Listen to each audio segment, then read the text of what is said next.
and welcome back to the 6-5 Summit. I'm Shelley Kramer, one of the founding partners of Futurum Research, and on behalf of my team at Futurum and the team at More Insights and Strategies, welcome. We're glad to have you. In this spotlight session, Futurum's Daniel Newman is joined by Tony Uttley, the president of Honeywell Quantum Solutions, and their conversation today is going to revolve around the growth of quantum computing. What else, right? They're also joined by an exciting surprise guest during the interview, and I'm not going to say another word. This is a conversation that I'm sure you're going to love. Let's dive in.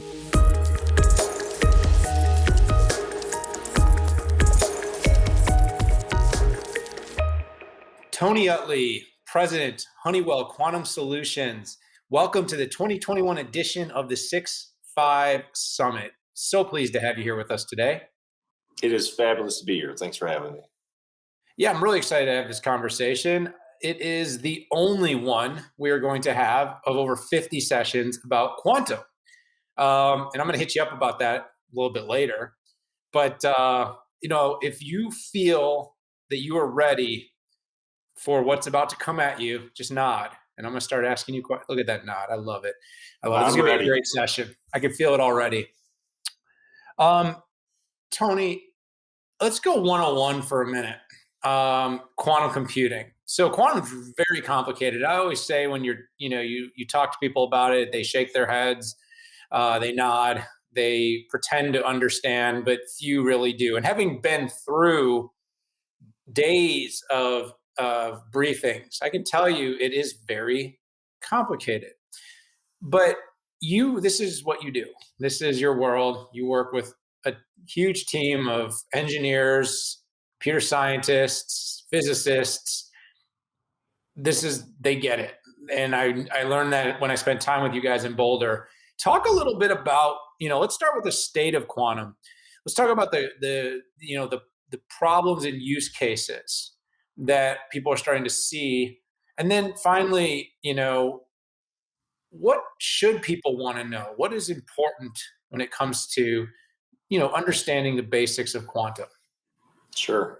Yeah. No, it's a complex topic. So breaking it down, I have my children ask me about this all the time, and I've started to get a little bit of familiarity with how to explain it. So, the first thing is it's not just a faster classical computer. I think that's where most people get confused as they say, "Oh, it's just going to be faster." It's not that. It's fundamentally different in terms of how it computes. And as fast as our classical computers are today, they end up being very sequential, one step at a time, one step after another. And one of the fundamental differences of quantum computers is that they do computations of multiple different outcomes all at the same time. And I typically use a little bit of a math problem to explain that. But if you were to have two qubits, two quantum bits that have information in it, there's two different values, 2 to the 2, 4 different values that could be created from having those two quantum bits. If you have 10 quantum bits, that's actually over 1,000 different values that could all be computed at the same time. And by the time you get to only 50 quantum bits, 50 qubits, that is 1.1 quadrillion values that could all be computed at the exact same time. And that's where the power lies. It is that parallelization of looking for the right answer that allows us to start to tackle some of the most intractable problems that exist. Okay, so actually one of the better explanations I've heard. So kudos to you. And I love that, for everybody out there, you're thinking 2 to the 50th, right? That's the number, right? So get out your calculators. That's what that little, it looks like a little up arrow. What do they call those things? What's the right? Caret. Is that what they actually call it? It's the caret, yeah. I call it the caret too, but I never realized that was actually what it was. Anyways, so you mentioned some of the most difficult problems. This is where I always feel that quantum falls off the radar and sort of gets pushed to the side in the media and in circles of influence, because you say the biggest, give me just a couple examples, biggest problems. What could quantum start to solve that traditional computing maybe isn't going to be able to or can't solve as efficiently? Sure. And I'll start with one that I think most people think actually gets solved today, but doesn't. And that is, how do we develop new molecules? Like, how would we develop a new pharmaceutical, a drug that is it's necessary for life saving, for saving people's lives? And these are very much still done as I create it and then I test it. I create it, I alter it a little bit, and then I test it. And while there is some simulation that can be done, the compute power that's needed to go really understand how this molecule interacts with its surroundings is so complex. There's so many variables that it's what we call intractable. It can't be done even on the largest supercomputers. This is a problem that lends itself really well to quantum computing, because quantum computers are quantum in nature, just like that molecule is quantum in nature. And so how the chemicals are going to bind together, or what's going to happen if you use a different dopant into this chemical, what's it going to change? Those are things that can be now simulated in these future quantum computers that will allow us to understand how that drug is really going to work, or how that new material is really going to work before you ever have to actually create it. And this is going to evolve over time, right? This isn't happening today. This is going to evolve over decades, but that is the power of something like quantum computing. The next part of that is always, well, can they be useful today? And the answer to that is absolutely. We are in this immense era.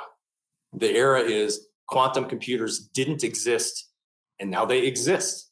And that's a big deal. That is a huge moment in history. And when we have an opportunity to do calculations on a simulator, what we have to remember is that is a simulator using classical resources. It doesn't actually have a quantum output, whereas a quantum computer does have a quantum output. Why does that matter? It matters for something like cybersecurity, where you can use a quantum computer that exists today to do perfect randomness that could be allowed to be put into things like encryption keys that would help protect the data that I think all of society right now is really making sure that we do protect. Yeah, and coming off of 2020 and COVID-19, I think everybody out there is pretty excited about the implications that quantum could have for identifying new molecules, helping develop new pharmaceuticals. Maybe 10 years from now, we could have shortened even further the amount of time it would have taken to identify a drug. And maybe not 10 years. I know we have some debates on what this time horizon is, but the point is there's a bit of a horizon before we get there where it's going to be kind of that instantaneous. I mean, we even saw with like some of the supercomputing alliances that were trying to use AI and supercomputers and training and data to identify, and they were able to do some things very efficiently, but couldn't get down to that single molecule that might be able to counter the spike protein in COVID-19, which is why, we shortened the cycle of a vaccination from 5 years to 1. But, the world would have wanted us to input some formula in a computer, and then like Friday afternoon, you stop by the pharmacy and you get your pill. It's not quite there yet, but we're going in that direction, and that is pretty exciting. Exactly. Tony, I mentioned this. We didn't have a quantum day at the summit, not because we don't love quantum, but because there's only, it's a small handful of players. It's still a small space. The TAM is still pretty small, although it's growing. And maybe in the future we'll get there. But, what happened last year that was very interesting, or actually even almost going back to pre-2020, because I remember we met in person about this, is the big cloud companies like Azure from Microsoft and AWS have been announcing quantum simulation in the cloud. Honeywell announced a pretty deep partnership with Azure to do this. But classical and quantum are finding sort of this new symbiotic relationship where classical computing will be utilized to be able to help people visualize what the quantum computers are doing and more. And that's why I felt this was the right day to get you involved and to bring the quantum discussion to our audience. Just talk a little bit about this marriage of classical and quantum and really why this is so important to people starting to understand the application of quantum, like we can understand the application of things that we do in general purpose computing on our devices and mobile. Yeah, I would say not only is that tie between classical and quantum critical, it's not going away anytime soon. I'm going to go back to the example I used before, which is imagine a quantum computer with 50 qubits, right? So during the computation, it explodes to this 1.1 quadrillion values. But the input to that quantum computer was 50 ones or zeros. The output was 50 ones or zeros. So input and output, not real big. So where is all the rest of that processing happening? It's happening right in the classical computer that has to get tied together with quantum. These are going to be co-processed solutions for a very long time. And that's going to be important. And that's why having some of these interactions with cloud providers is critical, because a lot of companies already use those cloud platforms for doing a lot of their classical processing, and therefore to tie in very seamlessly. So I can have a problem where maybe that problem has 50 different components to it, but this one can be really efficiently done by a quantum computer. And so that's sent there while the other 49 are processed by a classical cloud. That is where we are right now. And that's where the industry is going to be for a while. It's interesting. It's a really good answer. And, I'm glad you were able to answer that so succinctly, because I've got kind of an interesting pivot here. But I will say, one of the best analogies in day 4 of our summit, Semiconductor Day, but I like the parallel of the GPU and the CPU. A lot of people tend to not realize that, you can't run an application on a GPU. But the marriage between the GPU and the CPU is what enables this super powerful processor to do all this training. So all this AI training that we're doing on GPUs requires the CPU to be able to actually run an application where you can visualize the data that's been trained. And so there is this marriage between the two items. And I think again, it's not a perfect analogy, but it's a pretty good analogy of how these two types of computing coexist to derive an outcome that benefits the user, the user itself. So I like that analogy. It's succinct, it's straightforward.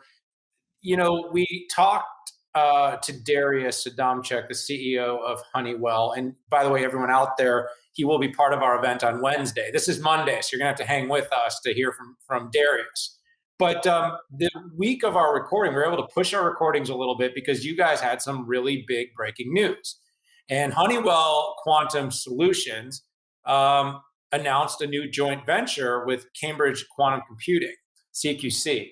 And Tony, I believe you were able to get Ilyas Khan, who will be the CEO and will work side by side with you as president of this new joint venture. So are you okay? I'd like to bring Ilyas on, and I'd like to spend the rest of the time talking about that, because, I love using our summit as a platform to, expound on some breaking news. Ilyas. Hey, guys. What is the chance that you would be available? It is what, 6:30 in the evening there in England? Yeah, 2 to the power of 50 chance. 2 to the power of 50. I love it. We carroted that one. So let's start out and, let's talk about this new joint venture. 54% Honeywell, 46% CQC. Just give me the deal. What happened here? Tony, I'll let you start. Yeah, I'd love to. CQC and Honeywell Quantum Solutions, we've been working together for years. The last 3 years, we've been collaborating, and there's something about getting deep into the science over the entire period of time where you really get to know another party. And no company outside of Honeywell itself has used Honeywell's quantum computers more than CQC. And in fact, the first company ever outside of Honeywell to use one of our even beta versions of a quantum computer was Cambridge Quantum Computing. And what we found was we had some things in common, which is we had some really brilliant people that when you give them access to these incredibly powerful tools, they can make incredible things happen. And so this is something that we've been talking about for a while here, and it allows the two organizations to come together into this new formed company to be really the inflection point of quantum computing. So hugely exciting for us. Yeah, Elias, this broke hard. It broke fast. I saw it all over the news. One of the bigger stories in quantum. I imagine you must be thrilled, and I have to say too, I really like how the accountability got split up. I see Honeywell holds a little larger interest, but you maintain the CEO spot. I mean, this feels like a good deal for you. Look, I think it's a fabulous deal. It's a fabulous deal for the sector more than anybody else. I think no one person or organization or company or group of companies is really bigger beneficiary than the impact on this this sector, which is really finally for real. So I'm thrilled, and it was a fairly easy process. I first met Tony and came across the Honeywell Quantum Project, which was still in stealth, actually, in February of 2018 up in Broomfield in Colorado. And at that point in time, the world was dominated by 3 or 4 players. And we very quickly realized that actually the best machine in terms of performance was the Honeywell machine. Darius called me. Well, actually, Honeywell had been investors in CQC. We were a startup, we had raised capital, we had a small number of shareholders, we were bootstrapped from the beginning in Cambridge. And Darius called me, Darius Adamczyk, the CEO and chairman of Honeywell, at the end of February. And he said, hey, let's merge our operations. And I said, yes, let's do it. So I don't know if this is a world record, but it went pretty smoothly. And I'm really thrilled at the coverage. The point you made about coverage, I've never seen anything like it. So we've been really happy. Well, I think that's part of the benefit of having one of the world's largest industrial tech nouveau, and we'll talk to Darius more about that, conglomerates as part of this deal. It definitely drew a lot of attention, and I think everyone's going to be watching this deal really closely. Tony, I'm gonna swing back in your direction. We worked together. The confidence that was coming out of Broomfield, I wanted to say Boulder, but we had dinner in Boulder when we came out there, but we actually, the offices are in Broomfield. Kind of a stealthy little operation there for a company like Honeywell. I think there was maybe a sign, can't even remember. But why now? I mean, it seemed like Honeywell has this tech narrative. It wants to be more known as a tech company. Quantum was obviously one of its most innovative areas. That it was like, I think a lot of people, when you said Honeywell's building a quantum computer, people were like, what?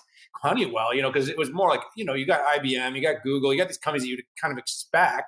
Honeywell was less expected, but you were making big moves. You were making big strides. You were having some really big success.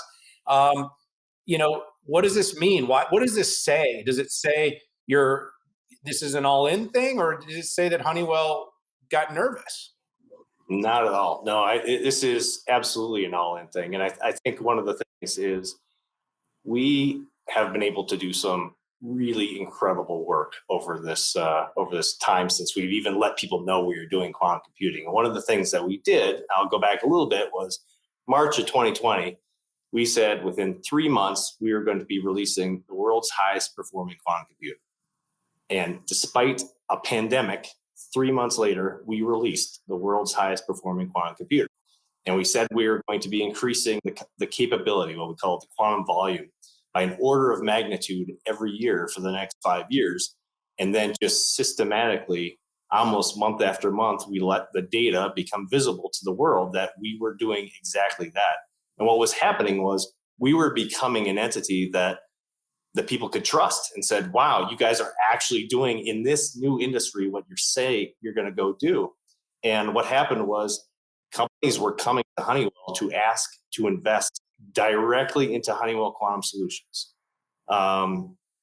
This is as financially innovative as we are technically innovative as a company. And by able to come together with these two organizations in this new standalone, private, full stack quantum computing company, it really becomes, the genesis of driving the entire industry. And not only is Honeywell excited about this as a big shareholder of this new company, but we have a long-term agreement with Honeywell Aerospace to continue to support manufacturing of our ion traps, which is one of the core pieces of the trapped ion technology, as you might imagine. Honeywell is going to be a big customer of quantum here. Honeywell is putting in $270 to $300 million of cash right away to be able to ensure that this is supported. And Darius himself, the CEO and chairman of Honeywell, is going to be the non-executive chairman of this new company. And it really is this is the way you can go create that next inflection of technology for the world. So this was a pretty cool way to do it. Yeah, and if anybody has any doubt on the intent, I think some of those points you just made clearly show. As I said to myself, I felt at times that HQS got a little lost inside of the bigger Honeywell, not because you weren't doing great things, but just because Honeywell's that big. And when you have a company that's doing everything from making PPE to building management solutions, and then has a quantum group, but from a revenue standpoint was still very much in its sort of incubation period. I felt at times like you weren't hearing much about it on earnings calls. And now with this new venture, as I see it, it's like you're going to become accountable. What I loved about it, and as someone Tony, that talks to markets a lot as well as to industry, I'm looking at it saying this is something that at some point you guys could take public, that people could invest in. This is something that could become its own opportunity for the market to see what the desire, ambition, and opportunity is for quantum investment. Because like I said, we're just starting to see it. Despite the fact quantum's been around for years, decades as a topic, we're really only seeing the first opportunities for the public markets to even participate right now. And this could be an opportunity. Of course, I won't ask you about that as much as I might like to. But Ilyas, I'd like to ask you, and I only have a few minutes, but the final question. I mean, the one thing I saw right away, and I talked to a lot of media about this myself, was, Honeywell was doing the hardware and was doing a really good job in embracing the ion trapping technology, reducing error, rates. And Tony beat this into us as analysts every time he'd brief us as to why ion trapping was such a good technology. But ecosystem and the full stack approach are what I saw in this. You got to have software, meaning it's just kind of like AI. You can, I mentioned about the GPU. You can have a GPU, but you got to have a framework. You got to have software. You got to have models. Well, with quantum, it's the same. You could have a machine, whether it's ion trapping, superconducting, but you need to be able to build software to be able to actually perform any of those use cases Tony talked about. Is this the reason? Is this the big opportunity? Is bringing the hardware, software together, being able to do all that in-house? But concurrently, and I'm sorry for the long question, but you guys obviously work with everybody. Is that a good thing? How do you make sure that continues to be valuable to your customer base and to your investor base? Yeah, I think actually, despite the fact that it's a fairly long question, it has a simple and fairly fundamental point to this, which is platform agnosticity. And I think that is one of the reasons that we are so excited by this. Look, I think the DNA of the firms are very similar. We're very grounded. We do what we say we're going to do. We publish. We don't jump up and down and pretend something might be the case. And that that DNA that we share with Honeywell Quantum Solutions and they share with us, I think also allows us to be full of confidence about the 2 points which I think are important. Number one, we sit right at the center of the ecosystem. CQC has open access and global access to something called Ticket, which is a software development toolkit. We made this open access earlier this year. We have developers all over the world, and not just all over the world, but of diverse types. People in large corporations, people in universities, people in startups, other hardware companies, because we make their machines better. That is not going to change. That is absolutely not going to change. And the other thing is, in these days, these early days of quantum computing and quantum computational tasks being done by a quantum processing unit, there's a lot of overlap between the different platforms. So one of our shareholders is IBM. They have a superconducting platform. One of our great partnerships is with OQC, a company in England, Oxford Quantum Circuits. We have a fantastic relationship with AQT, which is another ion trap business. All of those are critically important to the one element that matters, which is providing a solution for the client. So the client may be indifferent to the platform. That's not going to change. Absolutely, and I think that's a really great answer and a great way to wrap this up. This was such a big announcement, and having the chance to have both of you here with me to bring it to our audience, I'm sure they're so appreciative because, like I said, 50 sessions, only one on quantum. So, Tony, great insights on the overall state of quantum. Couldn't be more appreciative of you sort of running through. For those that knew very little about it, they know more. For those that knew a little bit more, I'm sure hearing from you guys only deepened their expertise. Both of you, Tony and Ilyas, thank you so much for indulging my line of questioning. This is one of those things where as an analyst, you really do have to break down a deal like this and say, pros, cons. But I see a lot more pros. That's my takeaway. And I see the acceleration of quantum into the mainstream as the big goal, the big ambition, and of course, proving its investability to those that are looking at it through the lens of the markets. With that, I got to say thank you. So Ilyas, Tony, thanks for joining us today. Thanks for being at the 6.5 Summit. You guys were great. Thank you. Thank you. All right, everyone out there, that's your quantum session for the 6.5 Summit. But that's not the end by any means. We've got the rest of today, and we've got 4 more days of sessions. Remember, all these sessions are available on demand. We appreciate you tuning in, checking them out, sharing them with your friends. It's a great week. So many great minds have joined us here. Thank you all for tuning in. We'll see you later.